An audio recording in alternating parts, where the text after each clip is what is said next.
good evening, Rams, and welcome back to the nerdiest show on air. I'm Alex Prast. And I'm Tom Isaacson. As usual, we'll start things off with a roundup of the biggest pop culture news, from movies to books to tech and more. Then I'll help you find out what you might have missed from the insanity of the Multiverse of Madness trailer. Plus, you'll probably encounter a little friendly debate surrounding two of the biggest movies from this year so far. After that, we'll cruise together around Fort Collins in one of the most high-tech cars a geek could ask for. And finally, Tom will share with us a glimpse into an old-school art form. All this and more starting right now.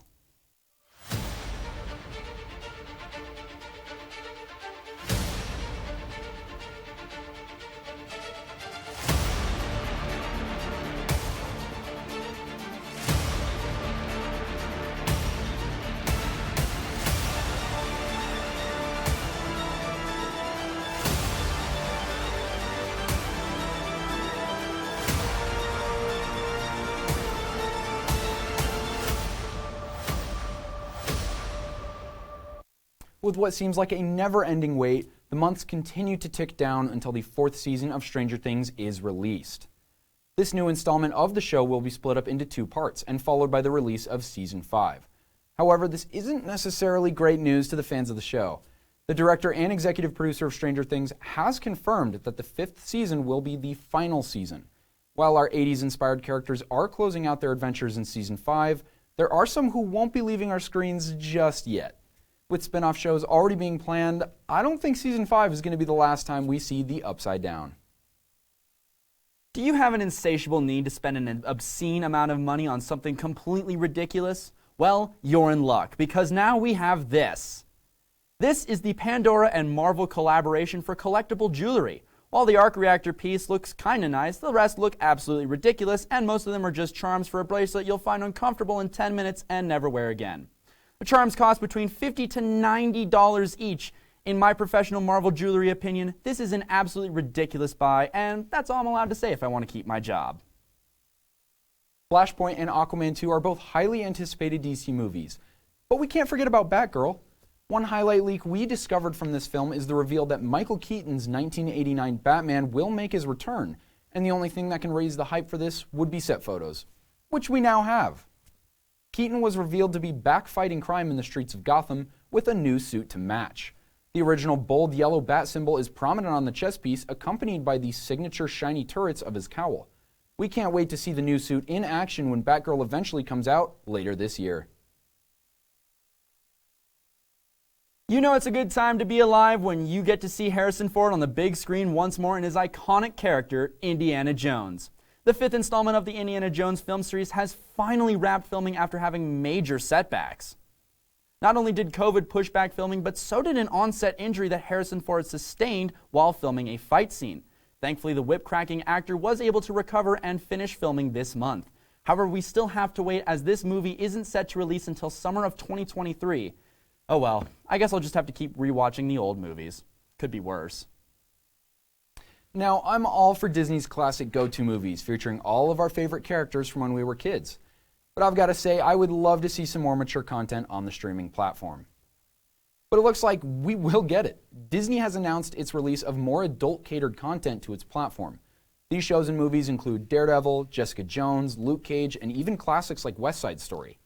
We can also look forward to new gritty content like Moon Knight, which is set to premiere March 30th, and Ms. Marvel releasing during the summer of 2022. Looks like it's time to break out the popcorn and cozy blankets, because I will be watching a bunch of these new releases during spring break. Hello there! Obi-Wan Kenobi is returning to our screens very, very soon, and just a few hours ago, Entertainment Weekly dropped a ton of promotional set photos for this series, as well as the trailer. The lone Jedi is seen roaming the galaxy, holing up in sparse dwellings, and having a moment with an Eopie. We also get to see images of one of the antagonists for the show, a Force-sensitive Inquisitor named Reva.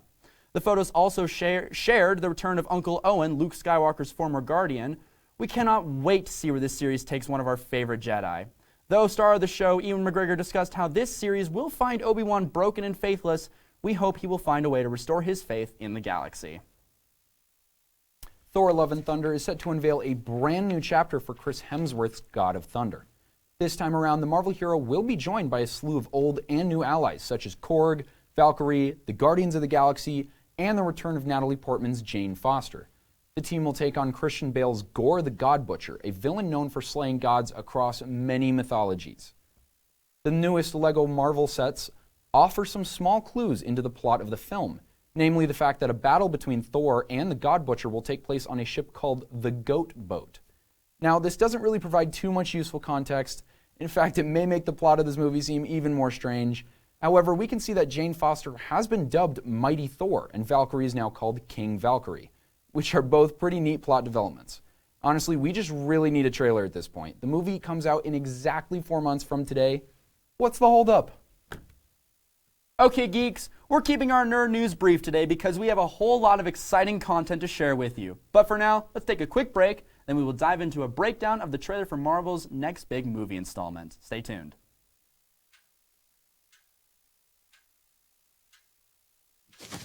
Awkward. I'm the awkward silence. You try to avoid me, then there I am again. But an awkward silence can be a great thing. Like Kelly here's about to demonstrate. You haven't really been yourself lately. Are you okay? Find out how you can help a friend with their mental health at seizetheawkward.org. Welcome back from the break, Rams. Let's get back into it. By now, we should have been treated to the next big Marvel Cinematic Universe project, Doctor Strange in the Multiverse of Madness. The movie was delayed quite a bit due to obvious public health related reasons, but now we finally have a few trailers.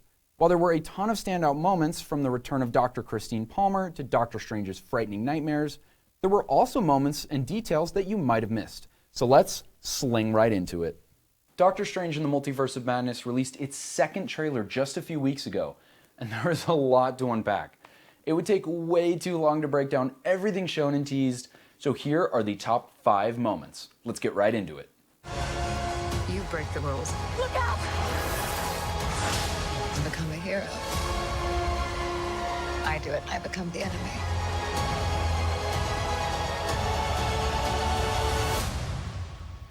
It doesn't seem fair. Now the first one is Wanda's illusion. It's a blink and you'll miss it moment, but if you compare this scene to the one from the previous trailer we've gotten, you'll notice the framing and Strange's outfit are the exact same.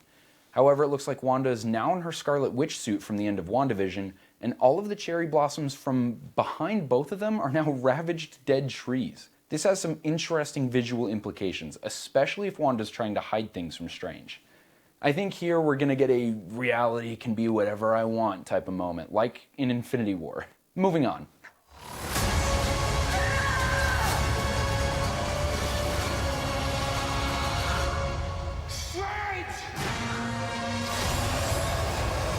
Another major thing seen in this trailer is Zombie Strange. Now, the Zombie Strange from What If was in fact destroyed by ants, but there are some subtle details that gives clues as to who this is.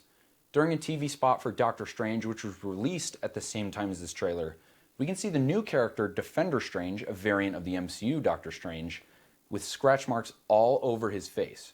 These scratch marks match up perfectly when they get the big reveal of Zombie Strange at the end of the trailer, along with a matching outfit and a matching ponytail.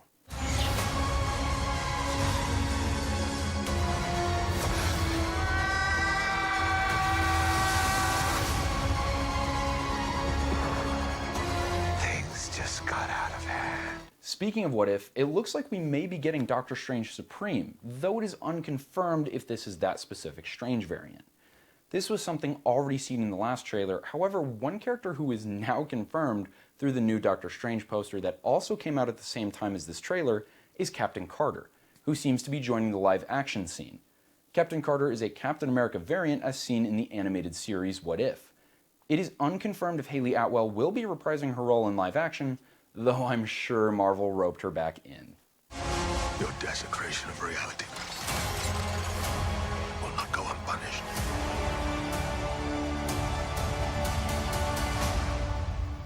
We should tell him the truth. Okay, this scene has 2 massive reveals.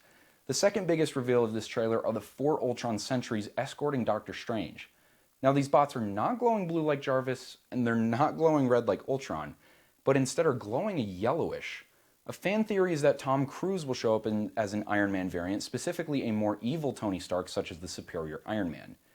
These sentries could be proof of an Earth where Tony's plan for a suit of armor around the world from Avengers Age of Ultron could have actually worked. Now let's roll that last clip just one more time. Your desecration of reality will not go unpunished.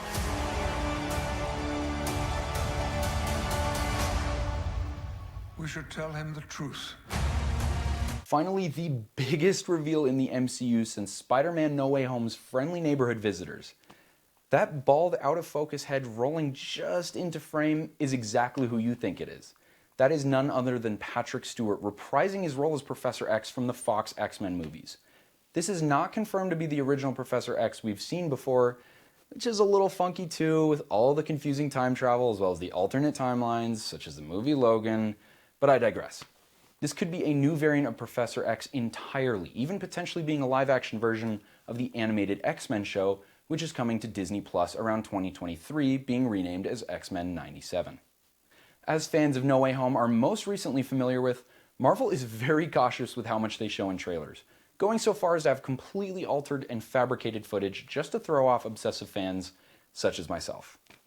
With this being only the second trailer and Marvel's willing to drop these big reveals, there is guaranteed to be much, much larger reveals when the movie finally hits theaters on May 6th of this year. Back to you in the studio. Thanks, Alex. I cannot tell you, Tom, how excited I was to hear the beautiful voice of Patrick Stewart coming back as Professor X. I replayed through that scene like 30 times to absolutely make sure it's him. I'm losing it. I lost it the entire time.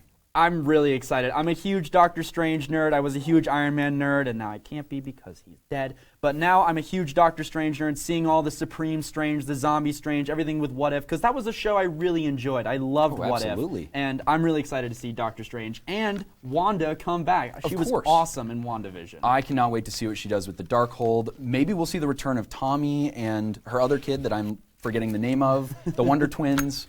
But I'm just so excited. I can't express it enough. Absolutely. Well, Doctor Strange could possibly be the biggest movie to come out this year, but we've already gotten some great ones in Uncharted and The Batman. I know, and I personally really enjoyed Uncharted. You know, I did too. It was such a fun movie, but some of these poor reviews for it seem pretty ridiculous to me.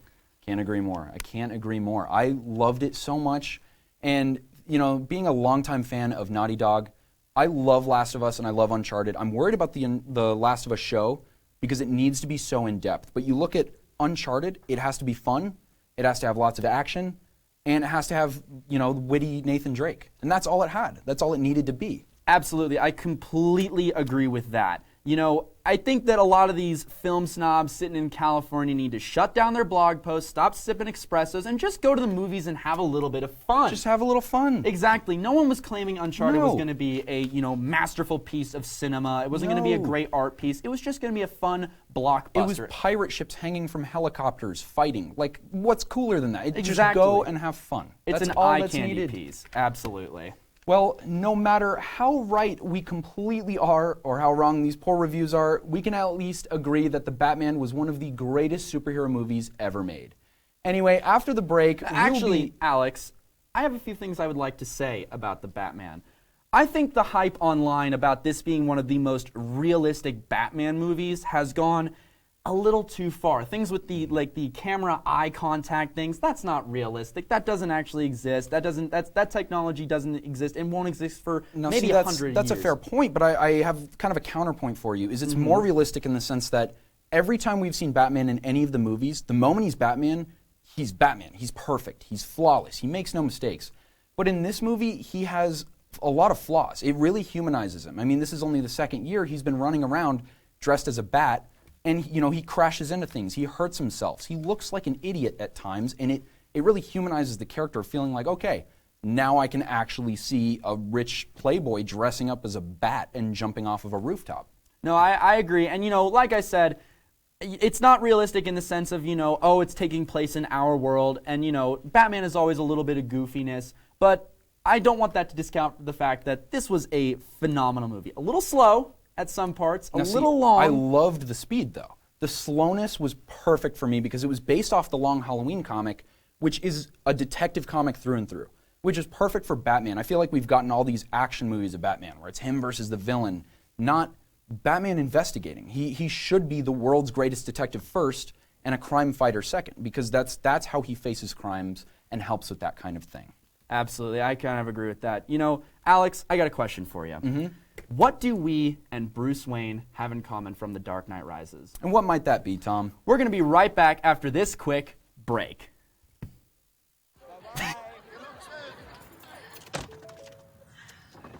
Hi. Hoping for a crisp breeze to help keep you alert? Oh, he took a sip of water too. That'll probably help. You were probably going to turn down the radio too, so you could focus, right? Probably okay isn't okay. Right. If you see a warning sign, stop and call a cab, a car, or a friend. I think the water line is what really drove it home. I blew on him. Welcome back from the break. You don't have to be an expert to geek out over the speed, tech, and aesthetic of luxury cars. And today, as fuel prices lunge over the $4 mark in some areas of northern Colorado, many are left wondering what the future of cars will look like. So to find out, I took CTV Geeks for a ride. You hear that? That's the sound of the cars of tomorrow. And actually, that's just about the only sound you'll be hearing from a car like this. This is the Tesla Model X, a fully electric car, and it is considered to be the future. But it's not just the fact that these cars are electric that make it the future. It's all the features that come inside the cars that make it so futuristic and cool. Let's hop in. Oh yeah, automatically opening doors, just one of many features that this car has as standard. Inside, instead of buttons and dials, you get a giant iPad-like screen where you can control everything from your AC to the doors, music, all of it. There's even a sketch pad where you can write important notes. And this might be a cool party trick, but we need to get into everyday life. To start us off, let's talk about parking. This right here is a fairly common parking situation to find yourself in. Two cars either side of you. And what do you do when the back doors of the Tesla open like this?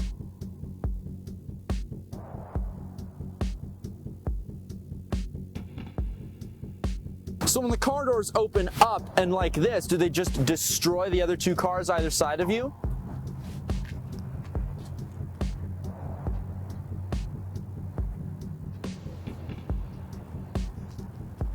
Not a scratch.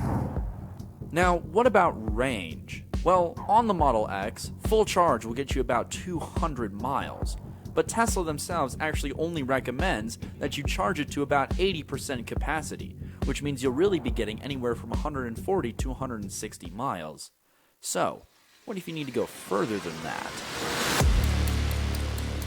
This is the Tesla Model S, the sedan that you are all probably familiar with. And this one in particular is the long-range model, which has a full range of 400 miles, double the Model X. And with that extra range comes extra features and power. 0 to 60 takes just 3 seconds, and that's instant acceleration that you feel in your chest. There's a giant screen here like in the Model X, but here you can also use it to stream YouTube, Netflix. You can even play games if you wanted to. But as cool as all these features are, we need to get past these dealership points again and talk about what it's going to be really like to live with a car like this. The good, the bad, and the somewhat strange. Both cars have exactly what you'd expect for trunk space. But if you find yourself in need of more, there is some. Up front, where an engine should be, there's more space for luggage and whatever else you may need. But when it comes to maintenance, things can get complicated, which is why I enlisted my friend Shredder Corley, the foreman of Fast Track Auto Repair, to help me understand this better. So what is the average cost of repair for a gas-powered car? You're probably in the range of about $300 to $500 on average, but that can greatly vary depending on what kind of problems you have with the car. $300 to $500 may not seem so bad, but for the Teslas, an average cost of repair can be anywhere from $800 to $1,200. Why is that? They're privately owned, so the parts are going to be made to order rather than just being able to drive down the street to your parts house and pick up whatever you need. It's just going to take longer to make them. And that's only if something minor breaks. because this car has features that normal cars don't, it's got problems that normal cars don't. This passenger door, for example, on this particular Tesla, doesn't work. You can't open it from the outside. So more often than not, the owner of this car has to reach over and open the passenger door for their passengers. Not necessarily magic, is it really? And then there's charging. Using a Tesla supercharger, you can go from a range of 0 to 170 miles in about 30 minutes. And that's assuming you can find one, because although there are more and more appearing, they aren't as common as a gas station. If you use a 220-volt regular car charger, you're looking at about 6 hours of charge time. And if you use just a wall plug, you're going to be waiting a full 3 to 4 days. So then, the question out of all of this, which is better, gas or electric? And unfortunately, it's just far too complicated to answer it simply. If you want a car that'll get you from local point A to local point B, the Model X might be a great option for you. If you want to go further than that, the Model S is a good idea too, but you really better hope that there are superchargers along the way, otherwise your trip time is going to increase dramatically. As for someone like me, the tried and tested internal combustion engine is really the only way to go. Back to the studio. Thanks, Tom. Wow. I had no idea it had that many features. I mean, playing games in your car? It's pretty nutty, and it's funny you say something about features, because I actually learned something new about the Teslas and its features after shooting. Let's get it up on the screen really quickly. What you're seeing here is actual footage captured by the car itself in a feature called Sentry Mode, in which when it detects something nearby, it will actually start recording. So if anyone door dings you, gets too close to your car, some teenagers are posing around it, you can know, and you know that, hey, something happened or something didn't happen. Of course, you can download that and send it to the police, or Holy cow. watch it on your TV if you want to. That's incredible. Well, I'm glad it captured some hooligans around that car. Absolutely it did. Now, we just took a ride in a car of the future, but after the break, we'll take a look at an art form from the past. We'll be right back after this. I'll be right back. Hi! You think you're probably sober? Yeah. But you're thinking about taking the back roads home, just in case. If you're probably sober, then why would you do that?